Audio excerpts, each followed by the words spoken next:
Educación ciudadana. Unidad 1. Estado, democracia y ciudadanía.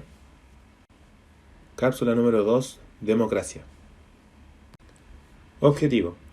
Identificar los fundamentos, atributos y dimensiones de la democracia y ciudadanía, considerando las libertades fundamentales de las personas como un principio de éstas y reconociendo sus implicancias en los deberes del Estado y en los derechos y responsabilidades ciudadanas. Recuerda que esta es la segunda cápsula que aborda este objetivo. Para ello, al igual que lo hicimos para el concepto de Estado en la cápsula 1, también debemos explorar el concepto de democracia. Primero, intentemos responder estas preguntas. ¿Qué entendemos por democracia?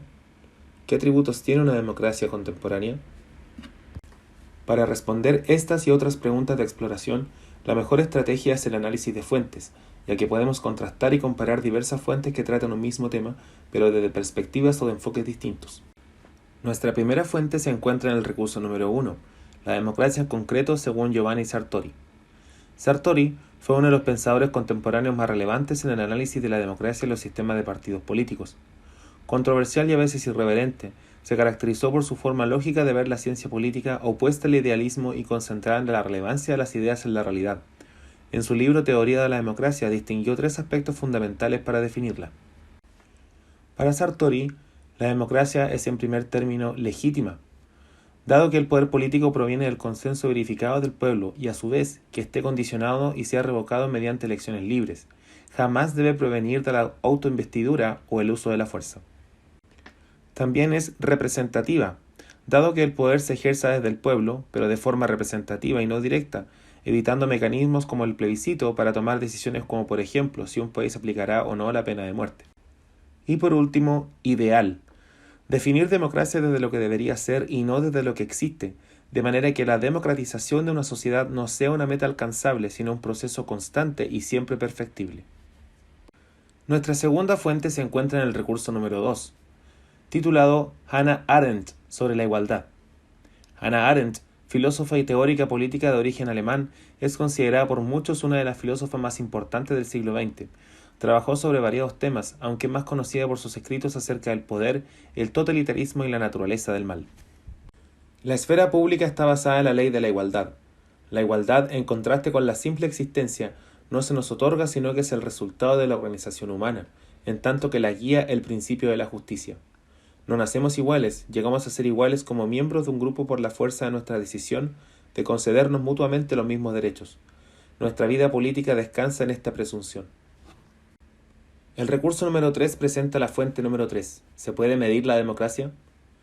Robert Dahl fue un teórico político estadounidense que quiso definir las condiciones procedimentales mínimas de una democracia, es decir, una lista con ciertos requerimientos básicos para poder hablar de sistemas políticos democráticos. Los 8 requerimientos son: 1. Derecho al voto. 2. Derecho a ser elegido.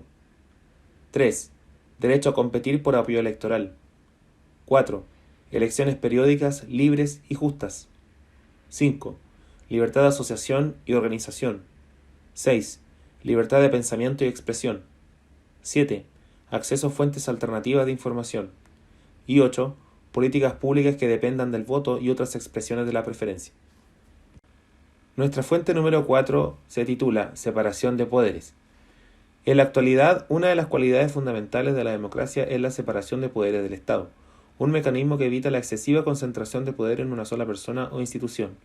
Uno de los referentes de esta teoría fue el filósofo francés Montesquieu.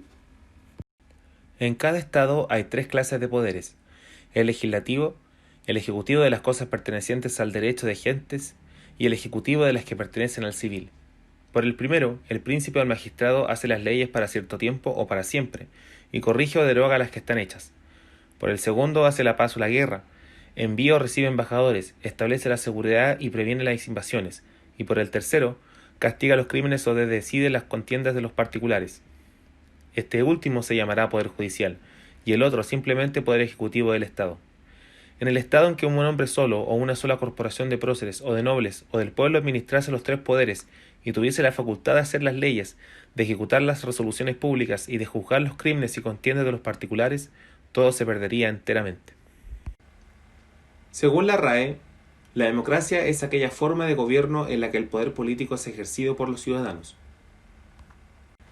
Las primeras democracias modernas surgen en el siglo XIX en estrecha relación con el liberalismo, y en particular con el constitucionalismo, que se caracteriza por la proclamación de derechos y deberes individuales, la separación de poderes y el principio de representación. La democracia moderna surge entonces como una forma específica de alcanzar esos objetivos, basándose en la idea de la igualdad política de los ciudadanos y, por tanto, en su derecho a participar en el poder político. Durante el siglo XX, estos mecanismos continuarían desarrollándose y profundizándose, dándole forma a las distintas democracias que hoy existen. Con este primer acercamiento al concepto de democracia, ya podemos establecer ciertos conceptos clave. Entre ellos tenemos hegemonía, supremacía de cualquier tipo. En política se considera para la imposición de una ideología determinada por sobre otras. Pluralismo, coexistencia de múltiples tendencias políticas, económicas o de otro tipo en el marco de una asociación, una comunidad o una sociedad.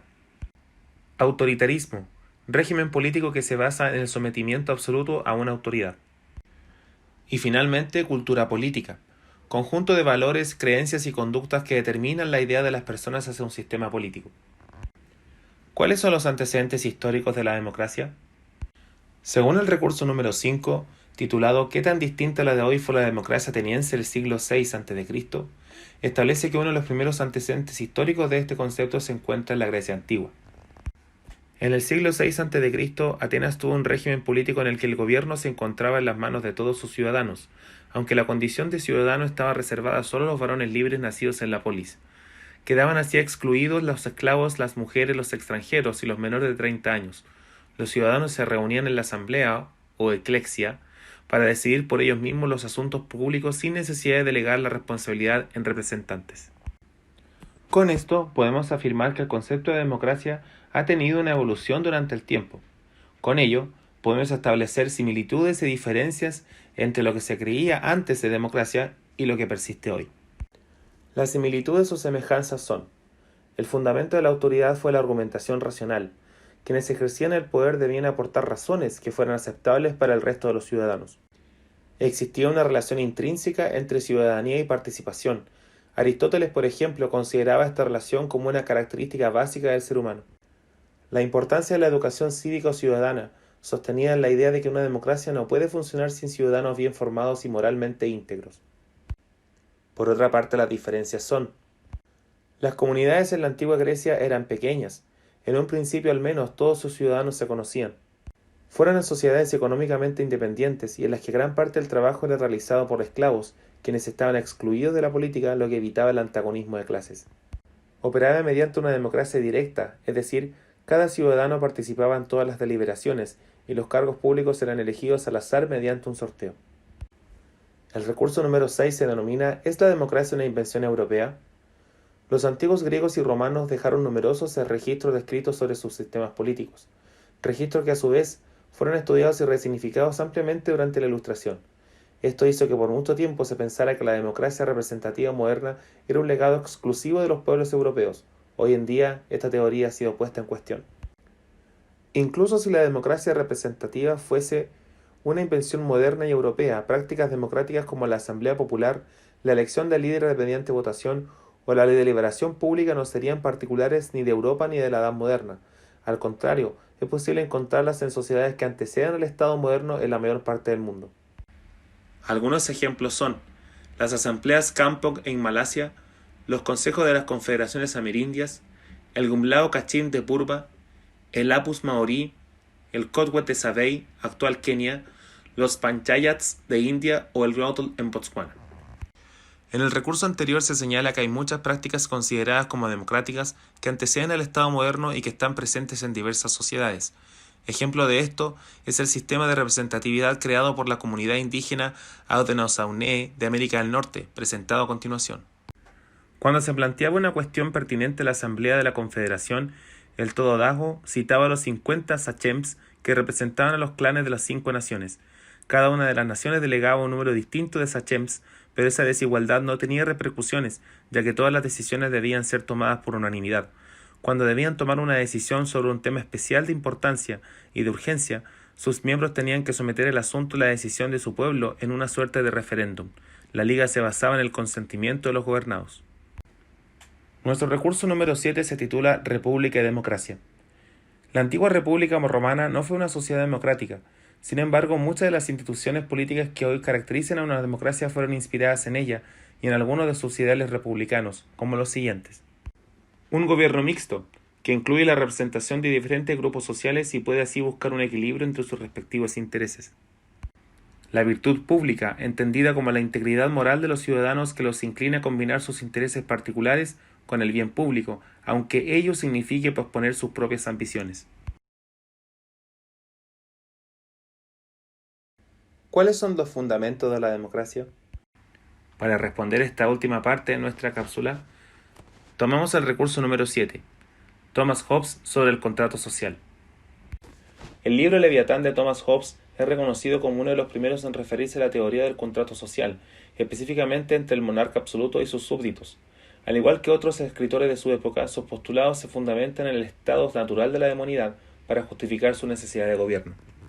La causa final propósito designio que hace que los hombres, los cuales aman por naturaleza la libertad y el dominio de los demás, se impongan a sí mismos esas restricciones de las que vemos que están rodeados cuando viven en estados, es el procurar su propia conservación y consecuentemente su vida más grata. Leyes en la naturaleza como la justicia, la equidad, la modestia, la misericordia y, en suma, el hacer con los demás lo que quisiéramos que se haga con nosotros, son en sí mismas, y cuando no hay terror a alguien poder que obligue a observarlas, contrarias a nuestras pasiones naturales, las cuales nos inclinan a la parcialidad, al orgullo, a la venganza y demás. Con la formación del Estado moderno a partir del siglo XVI, comienzan a formularse sus fundamentos como la soberanía, el territorio, la burocracia centralizada, las constituciones y las leyes escritas. A fines del siglo XVII y durante el siglo XVIII, con la Ilustración y el desarrollo del liberalismo, se agregan otros elementos fundamentales como son el concepto de libertad e igualdad de todos los seres humanos, la separación de los poderes del Estado y la idea del contrato social. Tras la Revolución Francesa y la independencia de Estados Unidos en el siglo XIX, en varios países de Occidente se irá desarrollando la democracia como nuevo régimen político. Recurso número 8. John Locke y Jean-Jacques Rousseau sobre el contrato social. John Locke primero y Jean-Jacques Rousseau después describieron algunos de los conceptos que más han influenciado la idea de un contrato social. Ambos hacen referencia a la libertad del individuo como una ley natural para argumentar sus posturas sobre el gobierno. Por lo tanto, siempre que cualquier número de personas se una en sociedad, de forma que cada uno renuncie a su poder de ejercicio de la ley natural, cediéndolo al grupo, y ahí tan solo ahí se da una sociedad civil y política. Las personas tienen el derecho a la libertad de seguir su propia voluntad en todo aquello que la ley no prohíba, sin estar sujeto a la inconsistente, incierta, desconocida y arbitraria voluntad de otros. Rousseau, por su parte, dice lo siguiente. Lo que pierde el hombre por el contrato social es su libertad natural y un derecho ilimitado a todo cuanto le tienta. Lo que gana es la libertad civil y la propiedad de todo cuanto posee. Hay que distinguir bien la libertad natural, que no tiene límites más que las fuerzas del individuo, de la libertad civil, que está limitada por la voluntad general. Podría añadirse a la adquisición del Estado civil la libertad moral, la única que hace al hombre auténticamente dueño de sí, porque el impulso del simple apetito es esclavitud, y la obediencia a la ley que aún no se ha prescrito es libertad. Pasamos a analizar nuestra última fuente. El recurso número 9 se titula ¿Un nuevo contrato social? Siglos después de los primeros escritos sobre el concepto de un contrato social, el debate sobre su significado vuelve a tomar relevancia. En este recurso citamos algunas palabras del expresidente Ricardo Lagos sobre el tema. Por primera vez en la historia de la humanidad, los desafíos que tenemos en Europa, Estados Unidos y América Latina son muy similares. En esta parte del mundo, la población siente que la democracia y las instituciones políticas han sido incapaces de adaptarse a la nueva realidad, a un cambio de época.